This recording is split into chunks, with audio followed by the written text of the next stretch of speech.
It's probably harder to be pretending that you have the answer when you think it's the wrong answer than it is to admit that you don't know what the answer is. And maybe that's the relief that a lot of us can find. Again, explore, accept, transform in a way, right? Like, well, what do I believe? Again, 4 months ago, I would have told you my purpose is to change the world and make it a better place. Now I'm like, oh shit, my purpose is whatever the fuck I determine it is that day.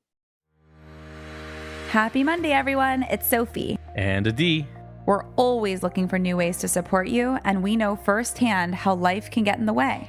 So we've created 5-minute episodes with motivation from us and our great friends to keep you feeling ignited and inspired no matter what life throws at you. Welcome to the Ignited Motivation Podcast. Mini episodes every Monday.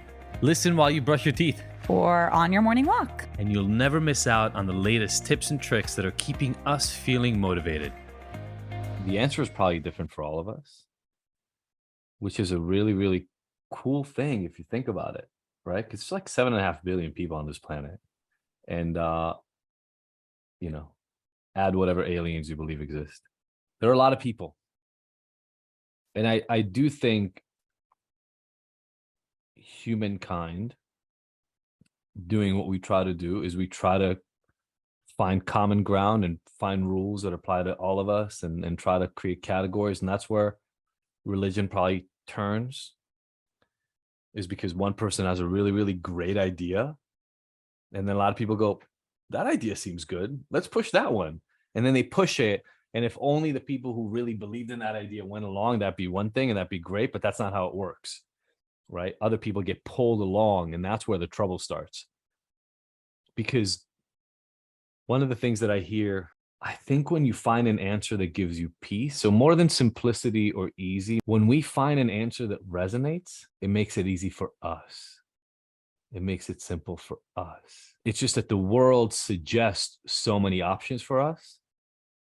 And the way people, when I say suggest, it doesn't really come as a suggestion oftentimes. It comes more as, well, let me tell you how it is.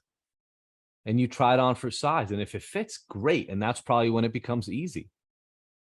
But if it doesn't and it feels forced, it can feel really troubling. Because it's probably harder, I believe.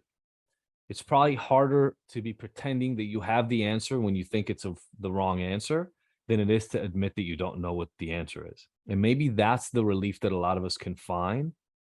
Again, explore, accept, transform in a way, right? Like, well, what do I believe? Again, 4 months ago, I would have told you my purpose is to change the world and make it a better place.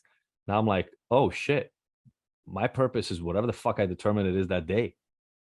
Some days I'm really committed to helping other people and make the world a better place.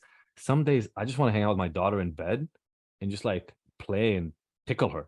Like, and that is it. That's all I care about that day. Or I just want to sit and read a book. And that's it. That is my purpose for the day. And at 46, I've spent a long, like probably 15, 16 years of my life coming out of my own addiction, trying to figure out what to do. I understand the reason for that purpose, by the way. That purpose had a purpose. It is the thing that motivated me to work my ass off to get out of my drug addiction, into school. I hated school. Into school, sitting in classes. That was the religion I adopted to get myself out of the hell that I was in before. And in a way, and I think this is what made me able to come up with a different answer. I hope this doesn't sound egotistical. It doesn't feel egotistical as I'm saying it, but the guy who made that his purpose for my parents, for everybody else, for the world, and all the people I hurt, right? I dealt drugs to hundreds, if not a couple of thousands of people. I played a part in them ruining their lives too.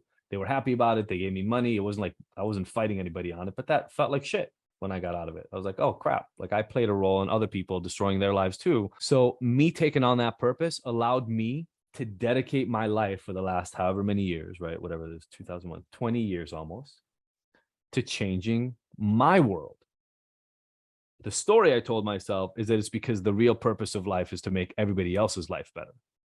And that kept me motivated enough for 20 years to do all that work. But in my conversation with my wife, the reason that I think I was able to have this realization 2 days after that conversation was that guy would have never expected that I would have helped this many people. Ever. If I was in a room of 15 people and one person was like, hey, thanks a lot. Your story helped me. I'm having a better day because of it. That would have been more than that guy expected. I was an abject failure at that point in my life. Like I'd barely graduated college and everything else went to shit. So that guy would have looked at what I achieved now 20 years later and would be like, damn. And that allowed me to let go of the need to prove anything. I don't need to prove anything anymore. That version of a D kept needing to prove more and more and more. And it became less about the real purpose and more about proving that I could make it, if that makes sense. You just listened to the Ignited Motivation Podcast. Did you love the mini dose of motivation? Please let us know. Your feedback and experience is our number one motivator. Leave us a review, subscribe, and share with your favorite people on your favorite apps. And don't forget to catch the next episode every Monday. Because we want to hear from you. So join the conversation and discover bonus content on our website and Instagram. You can find the links in the show notes. Now that you're ignited, what are you motivated to take on?